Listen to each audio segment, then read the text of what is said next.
Muy buenas tardes para todas y para todos, ¿cómo están? Comenzamos un nuevo programa de política global. Hoy lunes, como siempre, estoy aquí con mi compañero Valentino Micheli Sarkisian para conversar sobre temas de la política internacional. ¿Cómo andas, Valen? ¿Cómo andas, Alex? ¿Todo bien? Bueno, un placer estar acá. Muy bien, un placer verte nuevamente. No nos estuvimos coincidiendo últimamente, pero ya estamos acá de vuelta.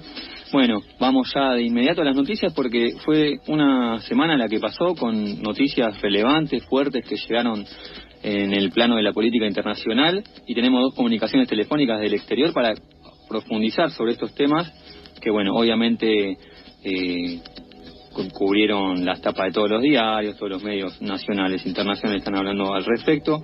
Bueno, uno, como saben, fue el triunfo de Marine Le Pen en Francia en las elecciones legislativas convocadas por Emmanuel Macron con anticipación, luego de lo que fue el resultado que marcó un derrumbe para su partido, para el oficialismo francés, hace poquito, para las elecciones para el Parlamento Europeo, convocó a elecciones legislativas, y bueno, como fue el batacazo para las elecciones parlamentarias, se volvió a dar el mismo resultado, triunfó la extrema derecha en Francia. Marine Le Pen allí se alzó con 33,5% de los votos aproximadamente, y bueno, obviamente esto ha causado alarma en muchos sectores progresistas franceses, y bueno, en todo el mundo. Una extrema derecha que, como siempre venimos hablando, a nivel global se está afianzando en muchos países, en algunos llegó a ser gobierno, y bueno, en Francia no es la excepción, y se está viendo también este avance de la derecha.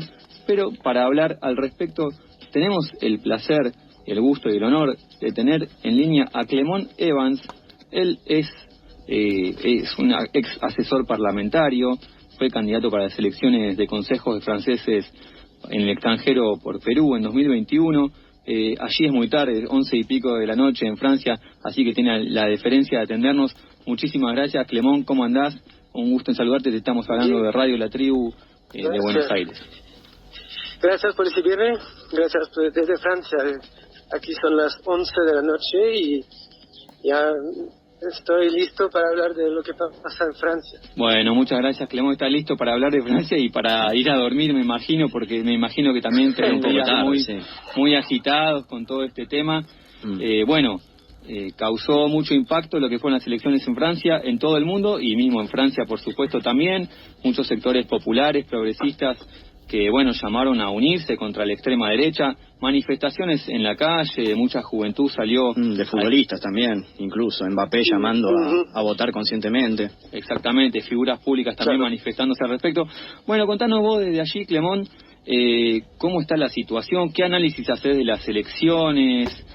¿Qué pasó con este derrumbe de Macron, que luego de lo que fue el batacazo en las elecciones al Parlamento Europeo convocó a estas elecciones anticipadas que muchos no se entendieron? Yo no entendí su intención política de esta convocatoria de elecciones anticipadas legislativas. ¿Qué análisis hacés vos al respecto? Bueno, primero es increíble lo que hizo el presidente Macron, porque el último que hizo esta disolución de la Asamblea Nacional fue Chirac en 1995 y perdió porque fue una ola como de izquierda, porque él fue de derecha. Y Macron intentó hacer eso por el resultado de las elecciones europeas en Francia, que puso la extrema derecha como al tope de los resultados a 34%, y bueno, fue como un temor horrible aquí en Francia, porque bueno, aquí tenemos el recuerdo de los nazis, de régimen de Vichy, que fue como con los judíos, fue horrible la Shoah que pasó aquí en Francia y en toda Europa, y tenemos este recuerdo, y tenemos como mucho miedo, un temor horrible con esta extrema derecha, porque se llama el Rassemblement National. Fue creado con nazis franceses, nazis franceses. Pierre Bousquet, que fue el creador de este partido en los años 60, creo, 50-60, y por eso es un partido de extrema derecha.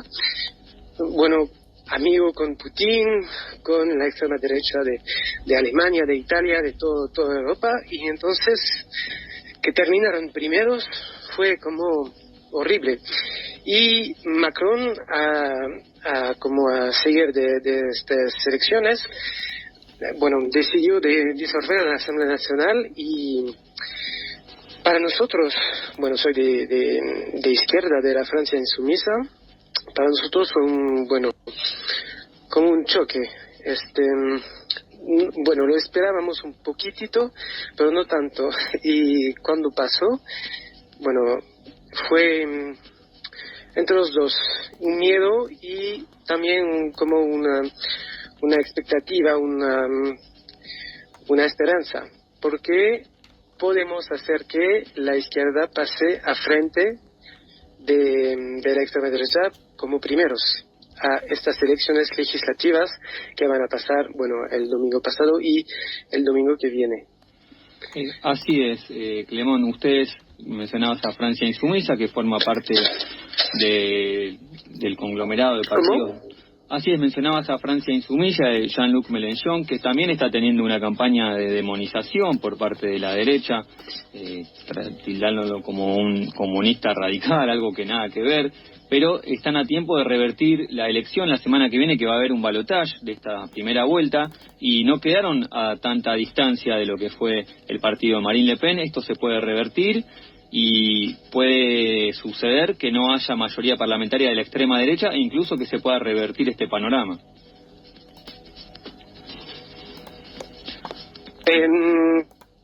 No sé si le llegaste a comprender. Era a 29.5%, 33 si juntamos. Claro. Los pequeños partidos de extrema derecha están a 33%, y nosotros a la izquierda estamos a como 29 y tanto.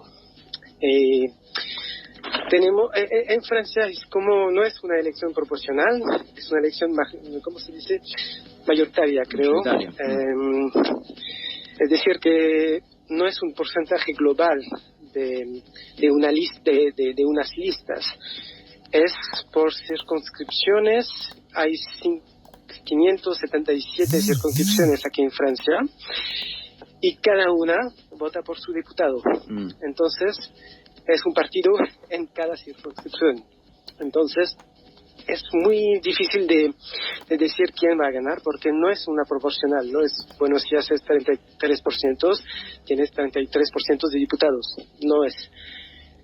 Es más una elección de, cabeza por cabeza.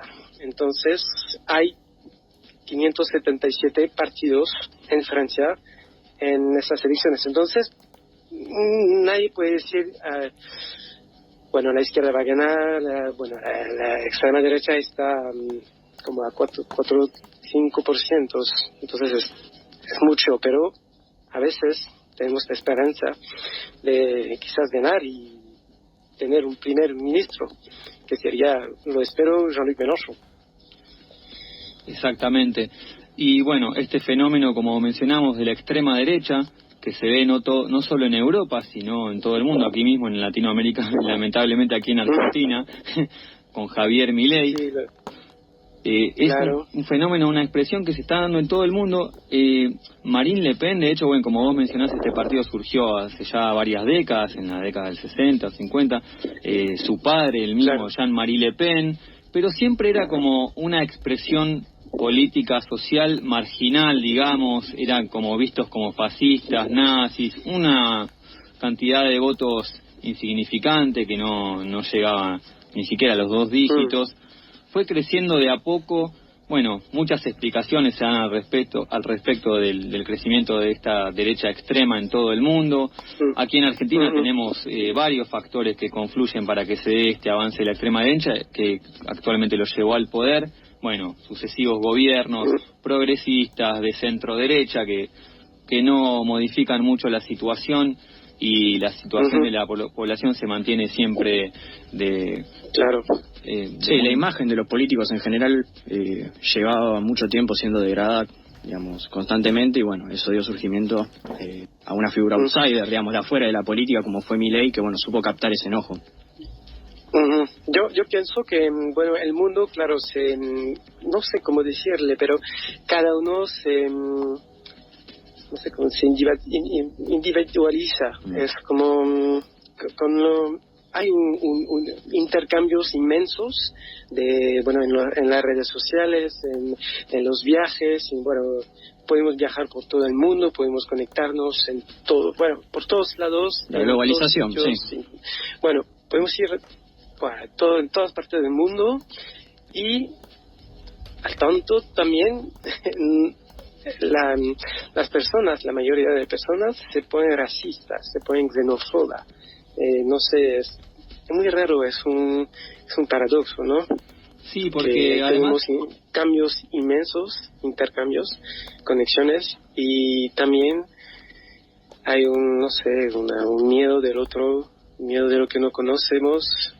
No sé, es muy raro, pero yo en mi corazón de humanista, de izquierda, yo pienso que, claro, el centro derecha o centro izquierda, la socialdemocracia, intento hacer algo durante los años 90, o sea, en 80 más 90 hasta 2015, 2020, y no logró no sé, hacer una política, casi mintió a todos, porque no lograron hacer nada. Claro. Mira, la pobreza sube, los ricos son siempre más ricos, y hay no sé cómo se llama, un hueco inmenso entre los más ricos y los más pobres. Entonces, obviamente, a un momento en un momento se va a caer, obviamente. claro, y además la sociedad francesa es muy similar a la argentina, está muy politizada, tiene un alto nivel cultural, van al teatro, se psicoanalizan, leen los diarios, leen libros, y sin embargo este discurso de la extrema derecha racista, como vos mencionás, xenófoba, obviamente tiene mucho que ver la gran crisis migratoria que hay en Europa.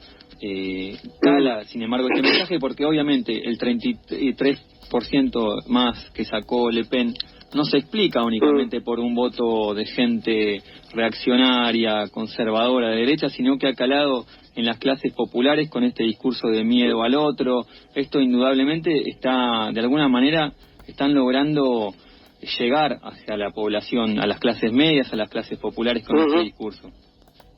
Claro, yo pienso que son los medios.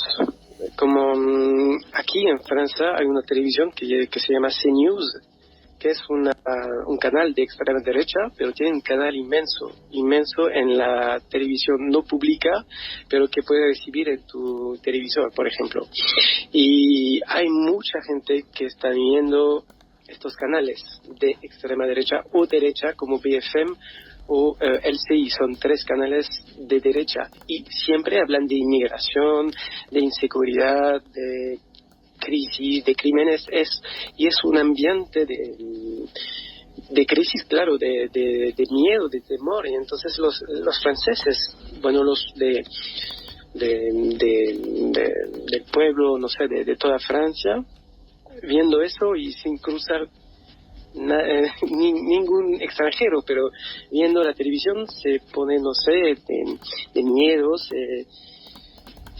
no sé, se está aterrorizando por el extranjero. Entonces creo que es más un problema de no conocer la gente que puede ver en la televisión, pero de una forma, no sé, deformada. Bueno. Y no hay crisis de inmigración en Europa. Hay muchos como africanos del norte o del sur del Sahara, que, bueno, están inmigrando en Europa, pero no tanto porque no son olas inmensas. No, es como hay una crisis de recepción. No sabemos recibir los inmigrantes. Entonces aquí vienen en Francia, están perdidos y no saben qué hacer, y obviamente unos empiezan a hacerse delincuentes, obviamente, porque tienen que comer, tienen que vivir, y como tenemos una crisis de cómo recibir al extranjero, aunque sabemos recibir los ucranianos. los recibimos muy bien y eso está bien, no es una crítica, pero yo digo que podemos recibir a cualquier persona que sea blanca o negra. Porque son rubios y no negros, nada. Bueno, Clemón, te agradecemos. Y eso es un racismo del Estado, porque Macron, él es el presidente y claro, fue el presidente durante la guerra de Ucrania cuando empezó y también cuando había una ola de Siria y de Irak durante la guerra contra Daesh, el Estado Islámico. Él fue ministro y luego presidente al Estado, entonces está involucrado en esta política y haciendo una política de derecha, aunque viene del Partido Socialista al inicio. Entonces eso los franceses lo ven, saben que Macron fue de izquierda y también el expresidente de izquierda, François Hollande, también hizo una política de derecha. Entonces los franceses no creen en la derecha normal, en la izquierda socialdemócrata, más de centro izquierda, pero no tienen confianza en la real izquierda mía, la Francia insumisa. Bueno, Porque están preocupados por seguridad, inmigración y todos los temas que están viendo en la televisión. Bueno, Clemón, a ponerse las pilas, queda una semanita para revertir esto. Desde acá todo nuestro apoyo. Me imagino tenés unos días muy agitados. Te mandamos un abrazo grande, muchas gracias por atendernos a estas altas horas ahí en París. Te mandamos un abrazo grande, hasta cualquier momento. Claro, muchas gracias. Y claro, estamos en campaña. Mañana estoy a las 7. Para ustedes no sé a qué hora será, pero a las 7 de mañana, claro, empezamos la segunda vuelta de campaña. Entonces, muchas gracias. Arrancar tempranito, dale, a dormir un poco. Claro, vamos a ganar. Abrazo, Clemón, muchas gracias. Era Clemón Evans, ex asesor parlamentario y candidato para las elecciones de Consejo de Franceses en el extranjero en Perú. Bueno, Valentino, pasamos de Francia hacia Daguestán. Aquí analizamos lo que fue el atentado hace pocas semanas allí, en la República de Daguestán, que forma parte de Rusia. Sí, en el Cáucaso, tal cual.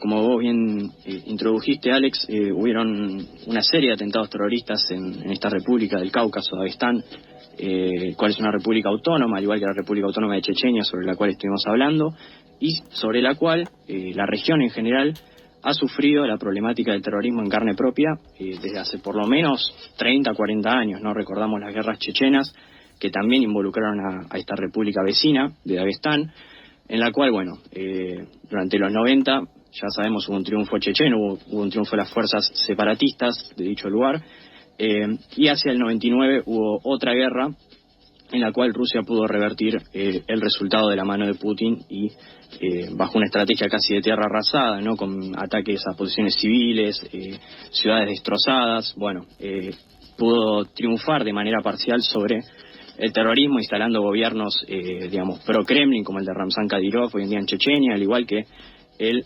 gobierno de Melikov, que es el presidente de la República Daguestaní, es claramente pro-oficialista, no pro-Putin, es uno de los aliados del Kremlin, no solo en su gobierno, sino también en la campaña de Ucrania, ¿no? En la cual están aportando muchísimas tropas, muchísimos soldados de origen caucásico. Pero la noticia es que el pasado 23 de junio hubo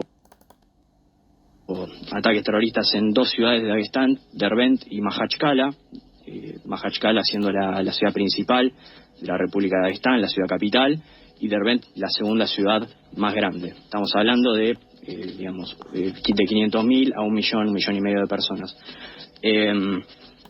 Un saldo de aproximadamente 27 muertos, entre ellos policías, civiles y hasta un sacerdote cristiano ortodoxo, el padre Nicolai, que fue de la iglesia de Derbent, que fue, cruelmente asesinado, fue matado a tiros y después fue degollado, por lo cual, hizo encender las alarmas en toda la Federación Rusa, que vive momentos de crisis en general, aunque la campaña, en Ucrania se encuentra estancada. Hay como, una paridad entre fuerzas, porque, el apoyo armamentístico a Ucrania tarda en llegar por parte de Occidente y bueno, hace que los rusos estén con una ventaja relativa en este momento en distintas batallas que se están llevando a cabo todavía y sobre las cuales no podemos concluir, obviamente.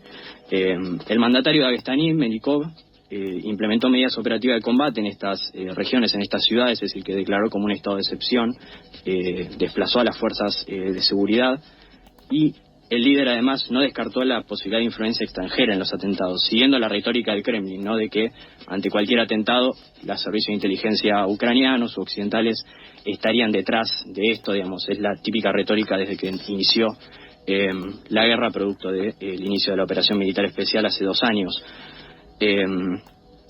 Bueno, también barajó la posibilidad o la certeza, porque digamos están a la vista los hechos, de que células adormecidas del terrorismo islámico en la región hayan actuado, es decir, lo ancla totalmente al problema histórico del terrorismo en la región, ¿no? Esto que contamos antes de los 90, las guerras chechenas con Rusia y bueno, el influjo, ¿no?, la influencia del terrorismo de células transnacionales, porque bueno, por allí pasaron en apoyo a los separatistas o en apoyo a los rebeldes, dependiendo del momento, las células pertenecientes tanto a Al-Qaeda, que bueno, ya está disuelta hace muchísimo tiempo, y también el ISIS, ¿no?, desde el inicio de los años 2010, el ISIS-K, el mismo que se había atribuido el atentado en Moscú, en el teatro, que arrojó un saldo de 145 muertos, que opera en Afganistán y además de operar en Afganistán opera en el Cáucaso y que, bueno, obviamente estuvo directamente conectado a lo que fue el atentado de marzo que también cubrimos por acá, ¿no? Bueno, como otras notas, al menos 6 militantes terroristas resultaron abatidos por la represión, se encontraban vestidos de negro con el objetivo de camuflarse y atacaron con armas de fuego inflamables tanto individuos como establecimientos religiosos. Como dije, no hubo atribución alguna, digamos, del ataque por algún tipo de organización, pero sospecha por el ISIS-K. Y bueno, es un tema que hace revivir o reavivar la problemática del terrorismo islámico en la región, un problema que estuvo mucho tiempo adormecido por la buena actuación política y militar de las tropas de Vladimir Putin y sus aliados en la región de mantener este tema a raya, ¿no? Tanto Kadyrov como Umarov, como Melikov, hicieron un gran trabajo en cumplir esto. Y bueno, un tema que parecía adormecido sigue vigente más que nunca y bueno, en un contexto de excepción total como es la guerra con Ucrania, con Rusia y Ucrania. Así es, muchas gracias Valentino por tu columna. Nosotros hacemos una tanda y quédense ahí porque ya tenemos otra comunicación telefónica internacional sobre otro tema candente que está pasando a nivel global. Cada nuevo emisor a la dispersión del sector es un aporte a la dispersión del sector. El sector.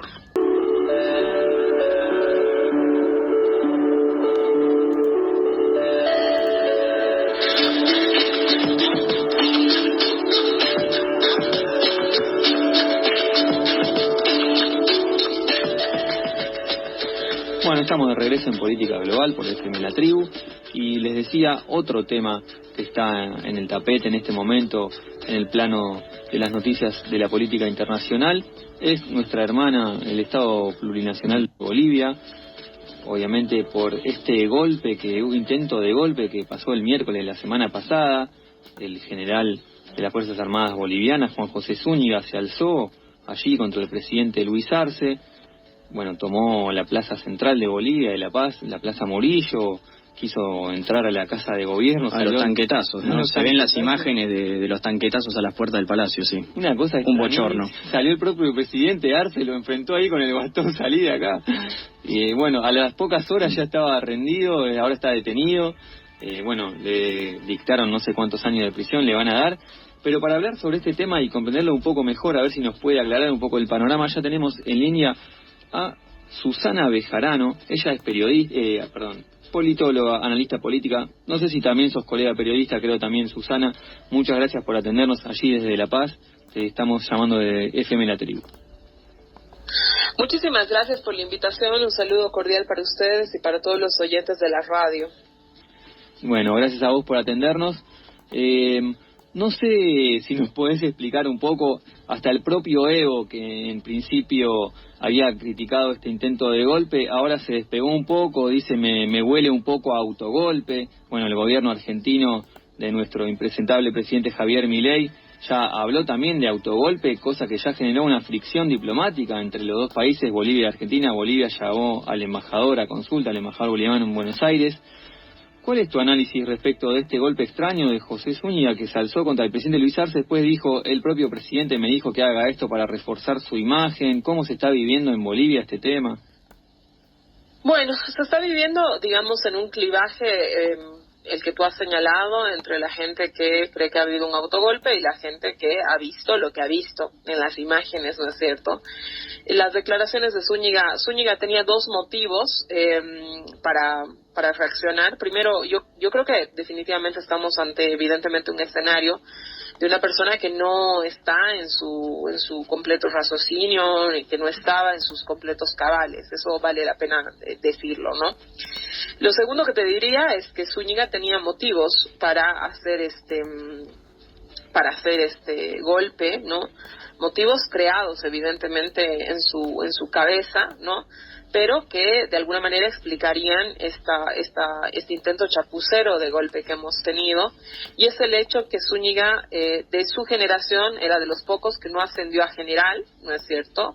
O que no tuvo el grado de general, alguna mención de general, con alguna mención a que existen las Fuerzas Armadas, de los pocos que en el grado no había tenido ese ascenso, ¿no? Y esto respondía a que Zúñiga no era de los mejores de la clase, ¿no? Es decir, una cosa que se le impugnó al gobierno central hace 2 años atrás, el momento que designan a Zúñiga como jefe de las Fuerzas Armadas, ¿no es cierto?, es precisamente que él era el número 42 en la clase, ¿no? Pero evidentemente Zúñiga tenía relaciones políticas y toda la cuestión. Bien, lo segundo es que él, después de el lunes, hace unas declaraciones en contra de el expresidente Evo Morales, precisamente, ¿no? Señalando y haciendo declaraciones políticas, cuando en nuestra Constitución, como en cualquier constitución, digamos, democrática, ¿no?, los militares no pueden involucrarse en temas políticos, ¿no?, porque son una institución. ¿Me están escuchando? Sí, perfectamente. ¿Aló? ¿Vos nos escuchás, Susana? Es una institución que, digamos, tiene que ser imparcial según mandato constitucional, precisamente para preservar el Estado democrático de derecho. Bien. Entonces Zúñiga hace una violación flagrante a la Constitución, hablando de temas políticos, señalando con el dedo al expresidente Evo Morales y diciendo que si el expresidente Evo Morales no se presentaba en las elecciones, de ser necesario, ellos lo iban a detener porque detentaban el poder de las armas. O sea, lo dice textual en una entrevista. Después de esa declaración es convocado a Palacio por el presidente Arce. El presidente Arce lo destituye de su cargo.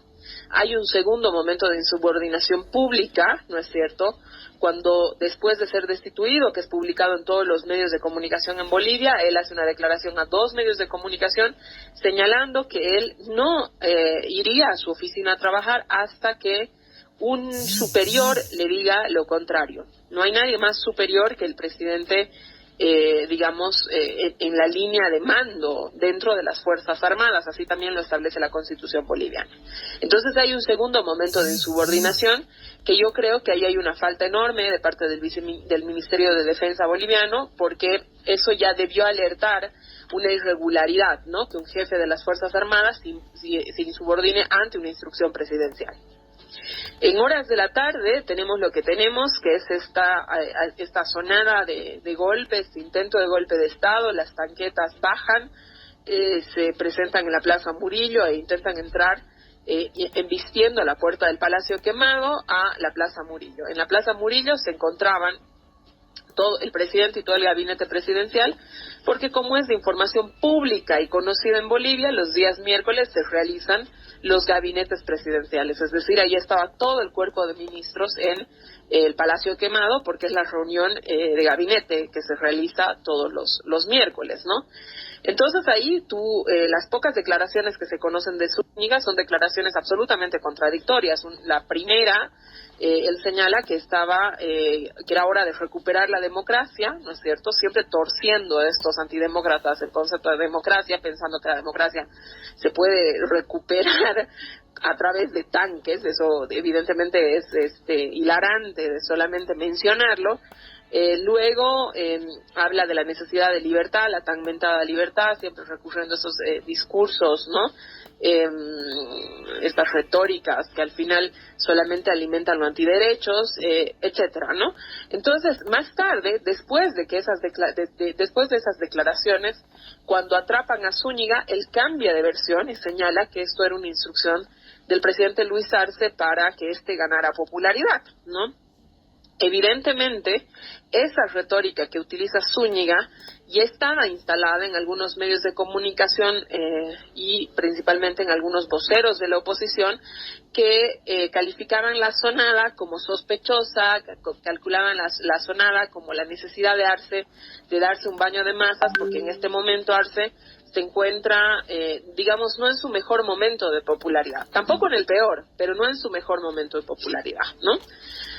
Bien, ahora, después digamos, de que sale esta teoría del autogolpe y el clivaje de golpe y autogolpe, digamos, surgen muchas preguntas sobre esta teoría del autogolpe, y estas tienen que ver con el hecho de que, ¿por qué Zúñiga sacrificaría tanto? ¿Por qué 21 militares, todos de carrera, que serán dados de baja, es decir, toda su carrera militar será tirada a la borda, ¿no es cierto? Y en el caso de Zúñiga y de otros generales involucrados en este asunto, más o menos tienen una pena alrededor de 20 años de cárcel por la tipificación de los delitos que se los está acusando, ¿no es cierto? Entonces ahí uno dice, cuán absurdo es pensar que alguien, a nombre de lavarle la cara a alguien o que un tercero tenga un baño de popularidad, vaya a arriesgarse a tener 20 años de cárcel. Es decir, no suena coherente. Y entonces yo creo que detrás de esto no es cierto que de este discurso fácil del autogolpe, que siempre son discursos de retórica muy fácil, pero de muy poco análisis por detrás, digamos, con una intencionalidad política. Creo que hace falta hacer una reflexión sobre las instituciones estatales, ¿no? Cuán débiles son las instituciones estatales que, digamos, en la nariz de el Ministerio de Defensa y todo lo que significa alrededor del Ministerio de Defensa haya podido un general chalado llegar con tanquetas hasta la puerta de Palacio, ¿no? Para mí esa sería el primer gran cuestionamiento. Justamente a eso iba a ir. Lo segundo que te diría con el tema del autogolpe, que me parece una forma de blanqueamiento espantoso a una situación antidemocrática. En Bolivia, en menos de 4 años, ¿no? O sea, en noviembre del 2019 y ahora en junio del 2024, en 4 años, ¿no? Tenemos 2 hechos, ¿no? Peleados con la democracia, donde las fuerzas del orden han intervenido en contra de presidentes electos democráticamente. En el caso del 2019, los militares piden la renuncia de Evo Morales y les retiran a Evo Morales toda posibilidad de ejecutar órdenes encima de las Fuerzas Armadas. Es decir, los comandantes no le hacían caso, el piloto no le hacía caso, es decir, y todo eso ha sido público y es conocido por todos. Además, amén del motín policial que hubo, ¿no es cierto?, que claramente tenía una intencionalidad política. Luego se reveló que al medio de eso había una financiación de uno de los golpistas, que es Luis Fernando Camacho, que él públicamente señala que habría corrido dinero para que esta situación suceda, ¿no? Hoy preso. Un segundo momento, no muchos años después, es lo que hemos sufrido el 26 de junio, o sea, el miércoles pasado, donde un grupo de militares ya se ha conocido que tenían planes, ¿no? Ya se ha conocido incluso el pretendido discurso presidencial que tenía Zúñiga tras que él asuma supuestamente el poder. Se ha conocido quiénes iban a ser su supuesto gabinete, por quiénes iban a estar conformados. Se ha conocido una serie de informaciones que me parecen absolutamente peligrosas y que este discurso del autogolpe tiende a blanquear. Aquí no hay una defensa expresa del gobierno de Luis Arce, que tiene bastantes problemas porque los tiene. Aquí hay una defensa del Estado de Derecho y de la democracia, que me preocupa que con estas retóricas útiles, digamos, para situaciones políticas coyunturales de las distintas alas, incluso del propio movimiento al socialismo, etcétera, blanquean una situación que me parece seriamente compleja, que es la debilidad que está teniendo la institucionalidad democrática en Bolivia. Bueno, Susana, no sé si nos estás escuchando, ¿vos a nosotros? Sí. Ah, bueno, perfecto. Sí. Bueno, gracias por todo este raconto que nos hiciste de lo sucedido, la verdad, muy claro, te agradecemos. Bueno, vos justamente mencionabas el tema de la institucionalidad, ¿no? Como según, entonces, en conclusión, resumidas cuentas, a tu criterio no abonás la teoría del autogolpe, tiene que ver más bien con un general frustrado, con algún que otro problema de salud mental, pero nada que ver con un autogolpe. Y bueno, obviamente también que una persona así, que el propio Zúñiga fue partícipe importante, creo, del golpe de 2019 contra Evo Morales, que una persona así permanezca en las Fuerzas Armadas y que las dirija en los altos comandos, en los altos mandos de las fuerzas, una persona de estas características que ya había provocado un golpe, bueno, da cuenta de que evidentemente todavía las Fuerzas Armadas de Bolivia, un país que en los últimos 50 años ha tenido varios golpes de Estado, creo que es el país de Latinoamérica con más intentos de golpes de Estado en la segunda mitad del siglo XX. Bueno, evidentemente hace falta una depuración, una renovación ahí militar, ¿no? Aquí en Argentina uno ya supone eso ya no pasa, dice, bueno, las Fuerzas Armadas fueron renovadas, ya crecieron en democracia, ya lo forman de otra manera, hay incluso resistencias internas dentro de las propias Fuerzas Armadas por este nuevo perfil que se le quiere dar más democrático, pero evidentemente esto no ha sucedido en Bolivia. Pero bueno, ya nos quedamos sin mucho tiempo. Una última respecto a esta feroz interna también que está como telón de fondo de esta situación en Bolivia, que es la del presidente Luis Arce con su ex mandamás Evo Morales, que fue quien lo colocó allí como su sucesor después de lo que fue el golpe de Estado contra él, de la denuncia de fraude electoral. Bueno, él señaló a Luis Arce y obviamente después allí se dio una disputa interna, una pelea de poder, y actualmente son acérrimos enemigos políticos, y veremos quién va a ser el candidato del oficialismo del MAS el año que viene, en 2025. El propio Evo sigue figurando como presidente del partido en una convención, un congreso que hubo ahí medio polémico, que Luis Arce lo pone en tela de juicio, la propia Corte Suprema de Bolivia. ¿Cómo es esta interna de cara al año que viene? ¿Irán por separado? ¿Luis Arce se abrirá del MAS? ¿O llegarán a un acuerdo, a un candidato? Parece no tener soluciones este conflicto entre ambos. Sí, la pelea es intestina. La pelea es intestina del MAS, y la pelea es, evidentemente, por lo que tú has dicho, está detenida solamente en la candidatura. Y esa pelea que está detenida solamente en la candidatura está olvidando que cualquiera de las alas del MAS, para ser persuasiva para la sociedad, ¿no?, necesita decirle a la gente por qué se va a quedar en el poder, y eso no está sucediendo, ¿no? Los discursos de la izquierda están cada vez más venidos a menos, en el sentido de que existe una concentración de todos los cuadros políticos y todas las retóricas alrededor de cada uno de estas alas en temas que tienen que ver con la candidatura. Lo primero que te diría es que es posible que Evo Morales no sea candidato, porque en este momento existe una determinación del tribunal, una determinación cuestionada, ¿no?, del Tribunal Constitucional, que así se lo prohíbe. Evo Morales está en toda una ruta, digamos, jurídica para dejar sin efecto esta resolución que ya ha emanado el Tribunal Constitucional.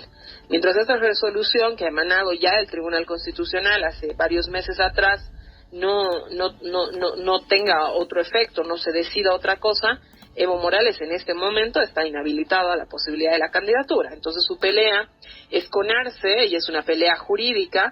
Evo Morales le acusa a Arce de alguna manera cobijar a este poder judicial, a este Tribunal Constitucional, ¿no es cierto?, para abonar a que esta determinación del Tribunal Constitucional no sea distinta, ¿no? Entonces, del lado evista se le acusa a Arce en el sentido de que él arropa ese Tribunal Constitucional con la única idea de que Evo no pueda participar. Por otro lado, Evo sigue siendo el presidente del MAS, ¿no es cierto?, y en su condición de presidente del MAS no ha generado, digamos, ningún espacio democrático interno que pueda permitirle a Arce, digamos, resolver vía elecciones internas, por ejemplo, su deseo de volver a ser presidente, o del arcismo de postular a Arce como presidente, ¿no?